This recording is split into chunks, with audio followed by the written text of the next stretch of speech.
हाय दोस्तों, हमारे union coaching YouTube channel में आप सभी का स्वागत है। हम आप लोगों को क्लास 10th के फिजिक्स पढ़ाएंगे, जिसमें आज हम प्रकाश से स्टार्ट करते हैं। आइए हेडिंग डाल देते हैं।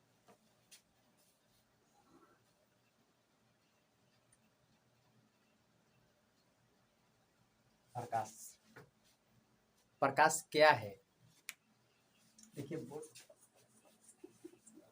ये नहीं दिख रहा होगा, थोड़ा नीचे लिख देते हैं। प्रकाश। प्रकाश क्या है? देखिए, प्रकाश एक माध्यम है जिसकी सहायता से हम किसी वस्तु को देख पाते हैं। किसी भी वस्तु को देखने के लिए प्रकाश की हमें आवश्यकता होती है। मान लीजिए कोई वस्तु है, ठीक है, वस्तु ये सूर्य। सूर्य कोई भी प्रकाश हम सूर्य मान लेते हैं। कोई भी प्रकाश ये सूर्य ध्यान से हम सूर्य मान लेते हैं।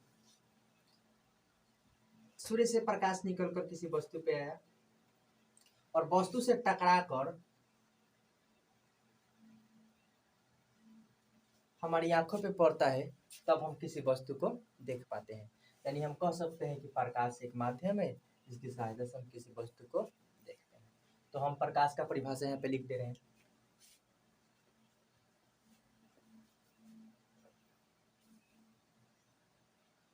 प्रकाश। प्रकाश एक माध्यम है जिसकी सहायता से हम किसी वस्तु को देख पाते हैं। ठीक है। और प्रकाश में एक पॉइंट और देकर लिखिए कि प्रकाश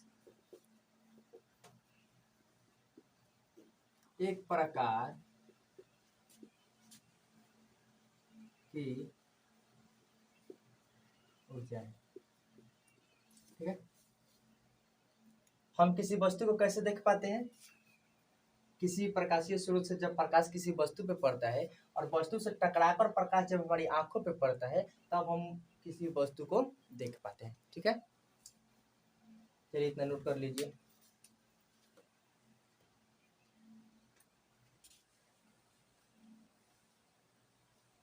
चलिए इसको हम मिटा देते हैं।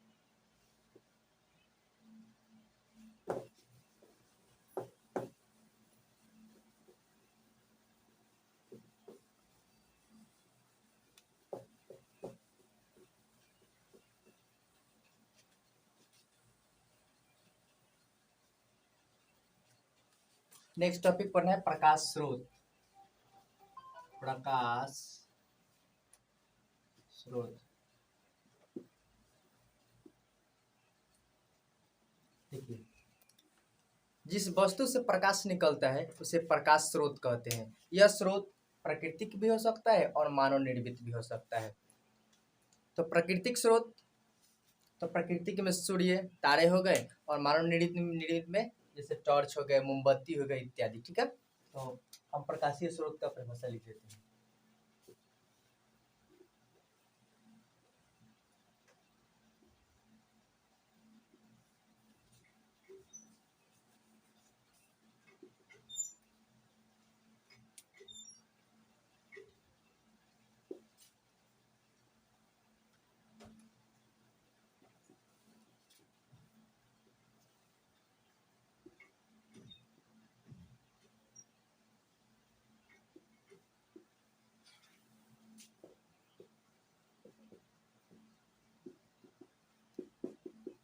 उसे प्रकाश स्रोत कहते हैं।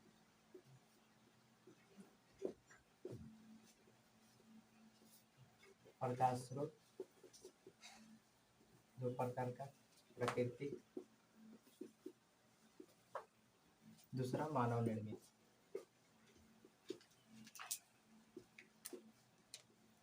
प्राकृतिक में जैसे सूर्य,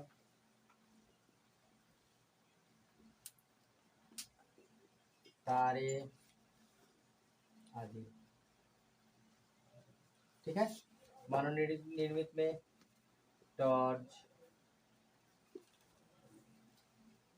मोमबत्ती।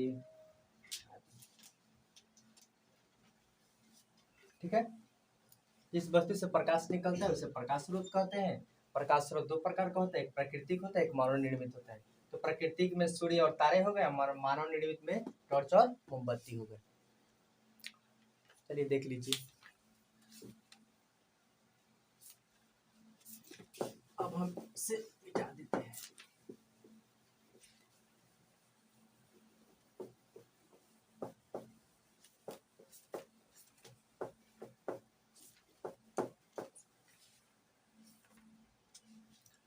अब हमें नेक्स्ट टॉपिक पढ़ना है दीप्त, या इसे प्रदीप्त भी बोला जाता है, या प्रदीप्त वस्तु, और इसी में पढ़ना है अदीप्त वस्तु।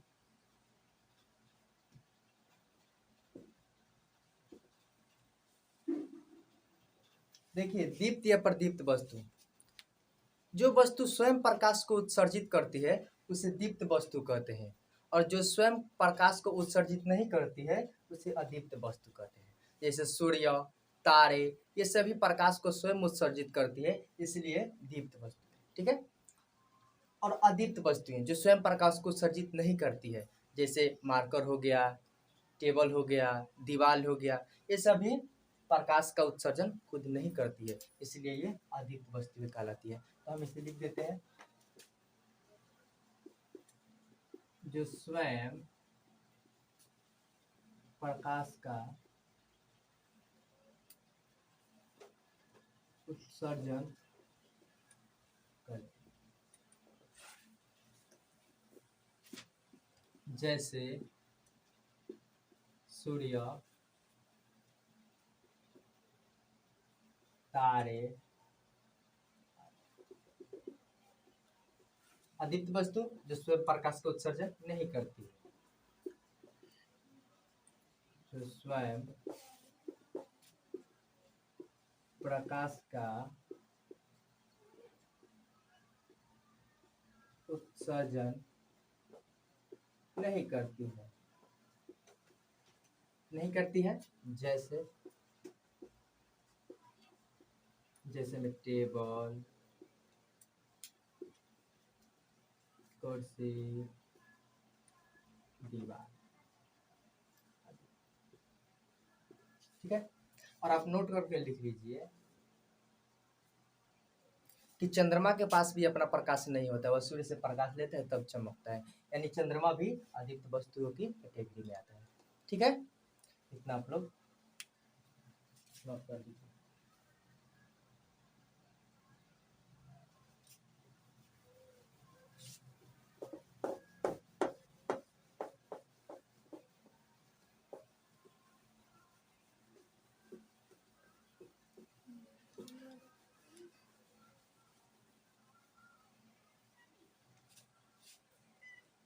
देखिए, क्लास 10th में प्रकीर्णन के बारे में ज़्यादा नहीं पढ़ना है, बस थोड़ा बहुत उसके बारे में जानना है, तो हम आप लोगों को प्रकीर्णन के बारे में बता दे रहे हैं। प्रकाश का प्रकीर्णन। देखिए, जब प्रकाश किसी सूक्ष्म कण पे पड़ता है ना, तो वह कण प्रकाश के कुछ भाग को, पूरा नहीं, कुछ भाग को अवशोषित कर लेता है, यानी ग्रहण कर लेता है, और बाद में उसे उत्सर्जित करता है। तो इसी परिघटना को प्रकाश का हम प्रकीर्णन कहते हैं। ठीक है, तो हम प्रकाश के प्रकीर्णन का परिभाषा लिख देते हैं।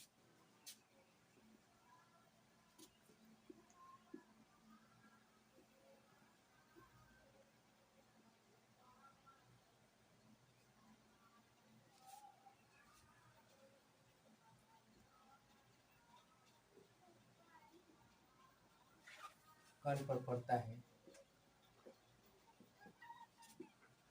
तो वह सूक्ष्म कण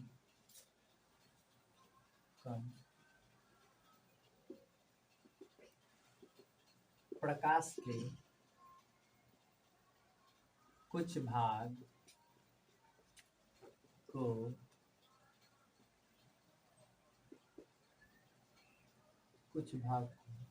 अवशोषित कर लेता है,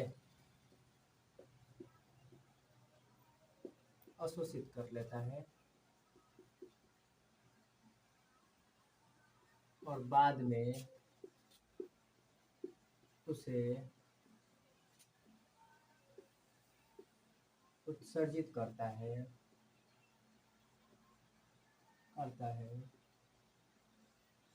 इसी परिघटना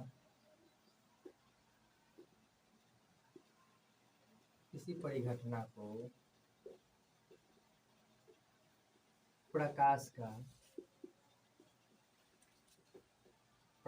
का प्रकीर्णन कहते हैं। ठीक है, प्रकीर्णन के कारण ही आसमान नीला दिखाई देता है तथा समुद्र नीला दिखाई देता है, और इसी प्रकीर्णन के कारण सूर्योदय तथा सूर्यास्त के समय सूर्य थोड़ा सा ज्यादा लाल दिखाई देता है। ठीक है, तो आप लोग प्रकीर्णन का परिभाषा देख लीजिए।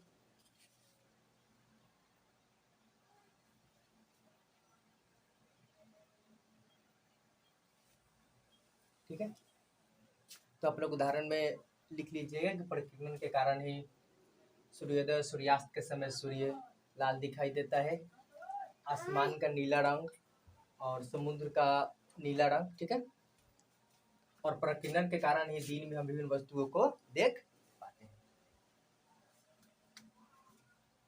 आप लोग नोट कर लिए होंगे, इसे मिटा देते हैं, चलिए लिख देते हैं यहाँ पे।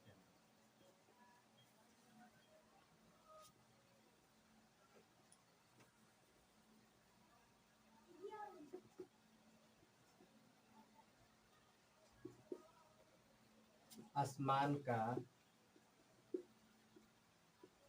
नीला रंग दिखाई देना। ठीक है, दूसरे नंबर पे समुद्र का नीला दिखाई देना,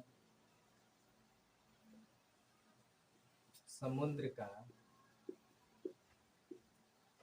नीला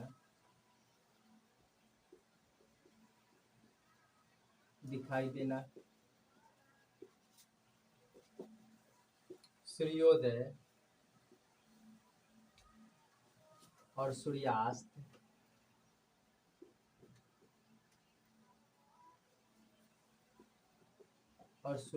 के समय सूर्य का लाल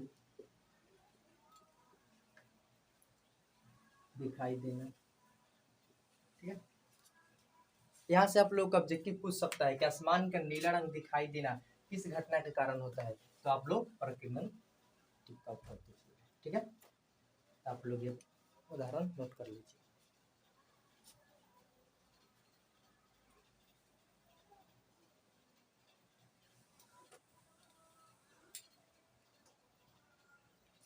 इसे मिटा दीजिए।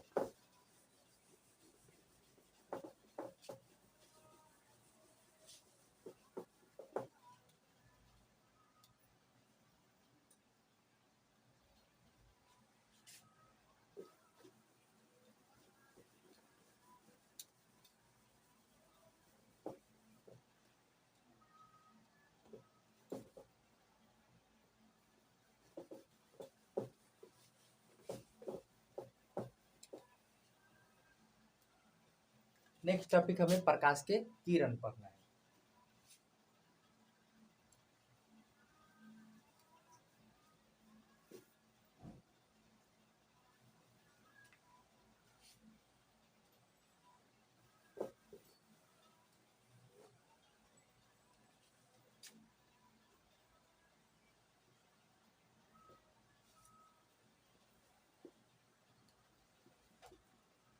प्रकाश किरण, देखिए एक सरल रेखा पर चलने वाले प्रकाश को हम प्रकाश की किरण कहते हैं। ठीक है, आप लोगों को आगे की क्लास में पढ़ना होगा कि प्रकाश विद्युत प्रवृत्ति अपनाता है। तो चलिए वो सब, आइए हम प्रकाश की किरण देखते हैं। इसका हम परिभाषा लिख देते हैं। एक सरल रेखा पर चलने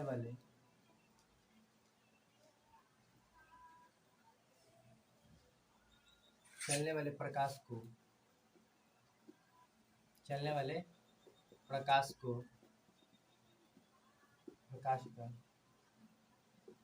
प्रकाश की किरण कहते हैं। किरण, ठीक है, इसे आप लोग नोट कर लीजिए।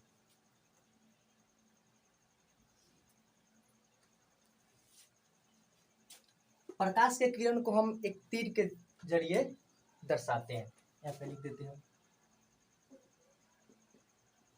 इसको हम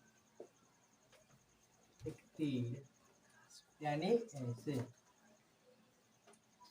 तीर के द्वारा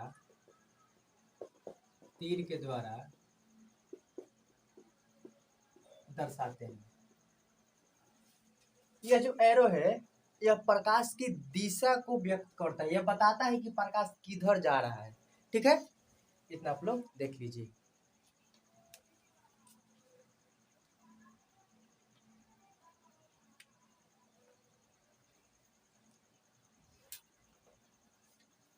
ठीक है, अब नेक्स्ट टॉपिक हमें किरण पुंज पढ़ना है। किरण पुंज,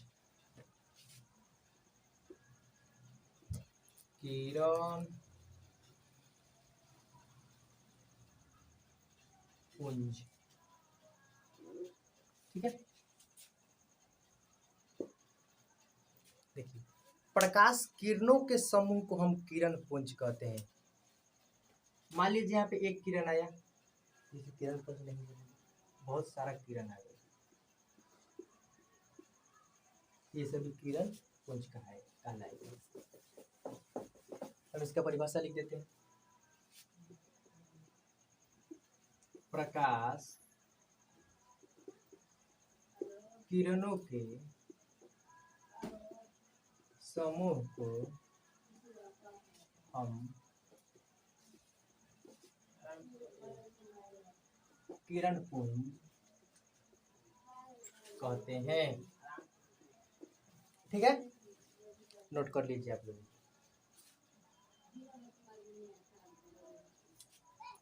ये जो किरण पुंज होता है यह 3 प्रकार का होता है। यह किरण पुंज 3 प्रकार का होता है। तो हम पे लिख दे रहे हैं, यह किरण पुंज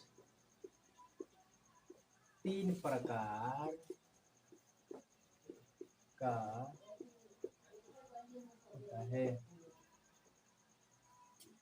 3 प्रकार का होता है।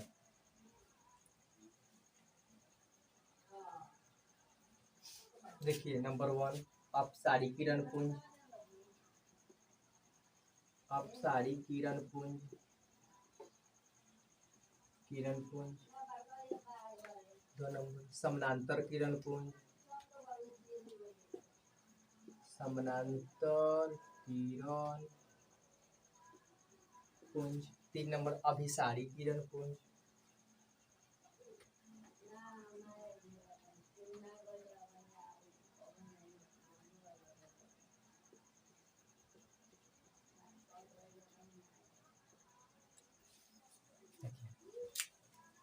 किरण पुंज, प्रकाश किरणों के समूह को हम किरण पुंज कहते हैं। यानी बहुत सारी किरणें मिलकर चले तो हम किरण पुंज कहते हैं। यह किरण पुंज 3 प्रकार की होती है, अपसारी किरण पुंज, समानांतर किरण पुंज तथा अभिसारी किरण पुंज। ठीक है, अब हम जानेंगे कि अपसारी किरण पुंज क्या है, अभिसारी समानांतर किरण पुंज क्या है और अभिसारी किरण पुंज क्या है। ठीक है, आप लोग इतना देखिए।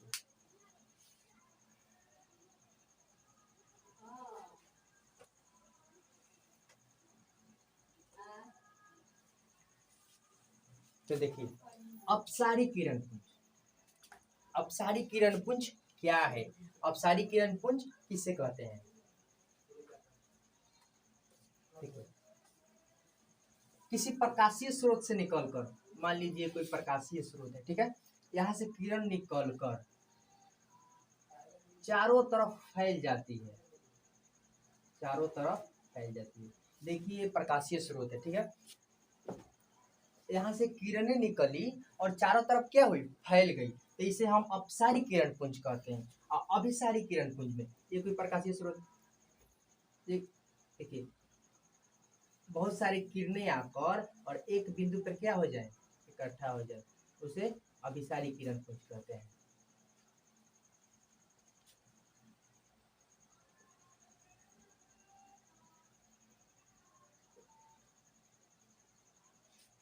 ठीक है, देखिए अपसारी किरण पुंज यानी किसी प्रकाशीय स्रोत से निकलकर चारों तरफ क्या हो जाए? फैल जाए। और अभिसारी किरण पुंज विभिन्न दिशाएं से किरणें आकर एक बिंदु पर इकट्ठा हो जाए, यानी कि देखिए बहुत सारे दिशाएं से किरणें आकर एक बिंदु पर इकट्ठा हो जाए, उसे अभिसारी किरण पुंज कहते हैं। ठीक है, और किसी प्रकाशीय स्रोत से किरणें निकलकर चारों तरफ फैल जाए, उसे अपसारी किरण पुंज कहते हैं। ठीक है, और बचा हमारा समानांतर किरण पुंज। तो देखिए इसको थोड़ा नीचे बना दें।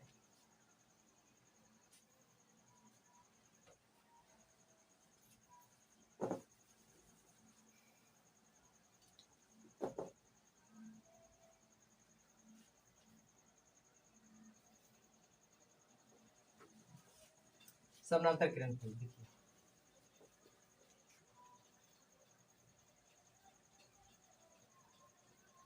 वैसा किरण पुंज जिनमें प्रकाश की किरणें एक दूसरे के समानांतर हो, जो कभी काटे नहीं, उसे समानांतर किरण पुंज कहते हैं। ठीक है, तो आप लोगों को फिर हम बता दें, किरण पुंज प्रकाश किरणों के समूह को हम किरण पुंज कहते हैं। यह 3 प्रकार का होता है: अपसारी किरण पुंज, समानांतर किरण पुंज, अभिसारी किरण पुंज। तो अपसारी किरण पुंज, अपसारी किरण पुंज का मतलब हुआ कि किसी प्रकाशीय स्रोत से प्रकाश निकलकर चारों तरफ फैल जाए, उसे अपसारी किरण पुंज कहते हैं। और अभिसारी किरण पुंज विभिन्न दिशाओं से प्रकाश आकर एक बिंदु पर, एक निश्चित बिंदु पर आकर मिले, तो उसे हम लोग अभिसारी किरण पुंज कहते हैं। और समानांतर किरण पुंज यानी कि प्रकाशीय स्रोत जो प्रकाश की किरणें हो वो एक दूसरे के क्या हो? समानांतर हो, उसे समानांतर किरण पुंज कहते हैं। तो आप लोग परिभाषा लिख लीजिएगा, क्योंकि हमारे पास बोर्ड पर स्पेस नहीं है, तो हम आप लोगों पे छोड़ दे रहे हैं, आप लोग परिभाषा लिख लीजिएगा, हम आप लोगों को समझा दिए। ठीक है, इतना नोट कीजिए, फिर आएगा टॉपिक पे चलते हैं।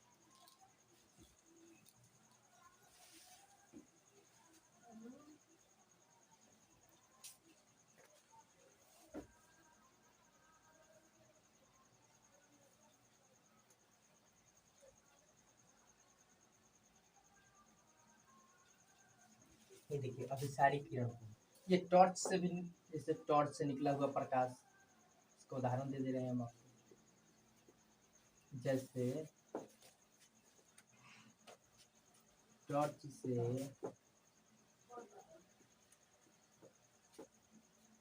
निकला हुआ प्रकाश, आप लोगों ने देखा होगा कि जब टॉर्च हम बारते हैं तो एक बिंदु से, निश्चित बिंदु से निकलकर चारों दिशाएं में प्रकाश फैल जाती है, उसे अपसारी किरण पुंज कहते हैं। ठीक है, और समानांतर किरण पुंज जैसे सूर्य से आने वाली किरणें, सूर्य से आने वाली किरणें हमें समानांतर किरणें, जैसे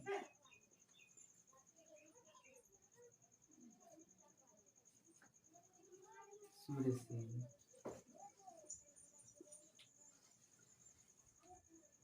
आने वाली किरणें। ठीक है, तो आप लोग नोट कीजिए।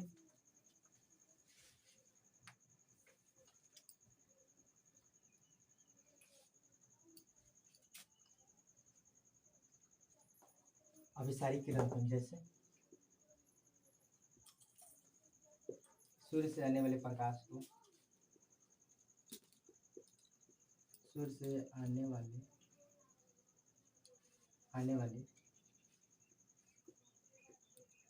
प्रकाश को किसी उत्तल लेंस द्वारा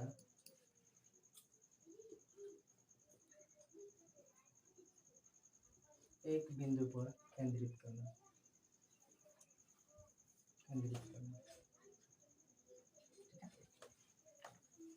अभिसारिक किरण पुंज, सूर्य से जब प्रकाश आता है तो उसे उत्तल लेंस के जरिए हम लोग एक बिंदु पर केंद्रित कर देते हैं। आगे के टॉपिक में हम आप लोगों को बताएंगे कि उत्तल लेंस के जरिए कैसे प्रकाश को एक बिंदु पर केंद्रित किया जाता है। ठीक है, तो आप लोग नोट कर लीजिए।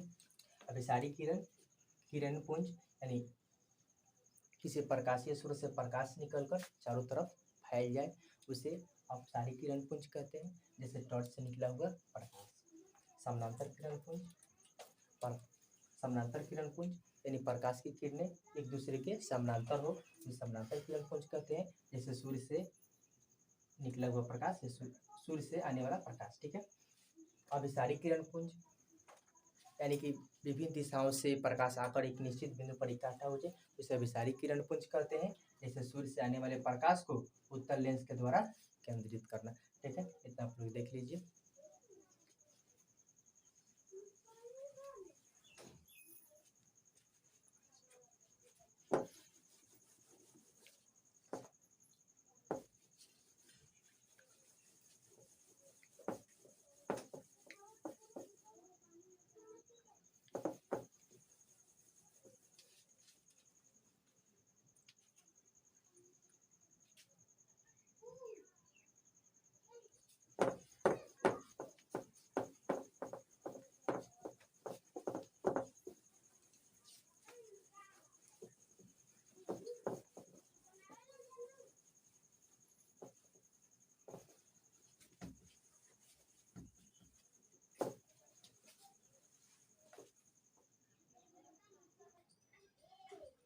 आइए हमें नेक्स्ट टॉपिक पढ़ते हैं, पारदर्शी पदार्थ, अपारदर्शी पदार्थ, पारभासी पदार्थ। ठीक है, तो पारदर्शी पदार्थ, देखिए वैसा पदार्थ जो अपने से होकर प्रकाश को जाने दे यानी पार करने दे, तो उसे पारदर्शी पदार्थ कहते हैं। जैसे हवा हो गया, पानी हो गया, कांच हो गया, इनसे होकर प्रकाश आसानी से पार कर जाता है, तो उसे पारदर्शी पदार्थ कहते हैं। तो यहाँ हम लिख दे रहे हैं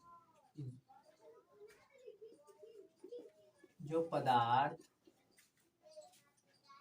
अपने से होकर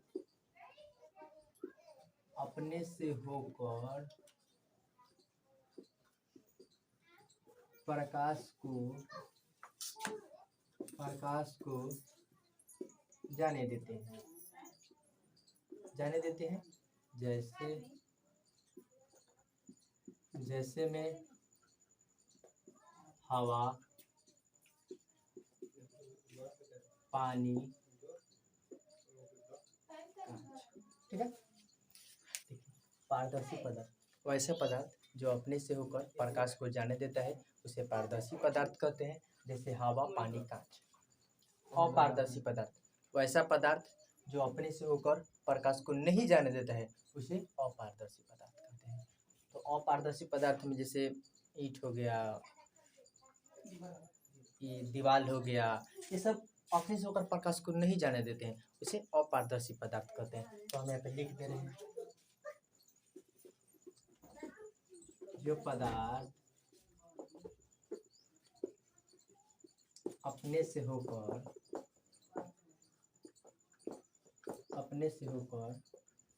प्रकाश को नहीं जाने देते हैं,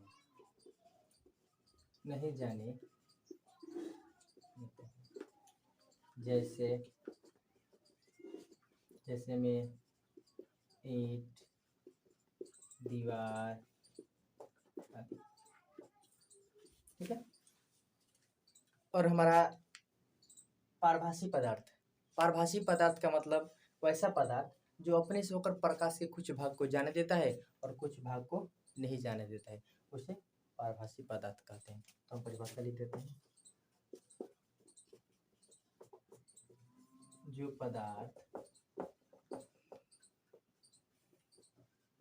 अपने से होकर प्रकाश के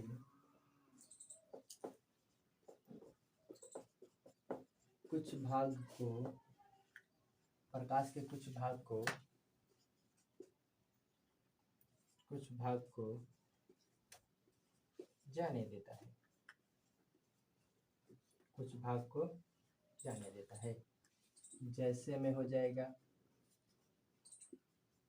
जैसे में चम, खून,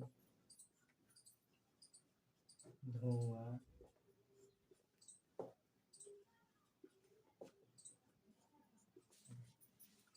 देखिए सबसे पहले पारदर्शी पदार्थ, वैसा पदार्थ जो अपने से होकर प्रकाश को जाने देता है उसे पारदर्शी पदार्थ कहते हैं।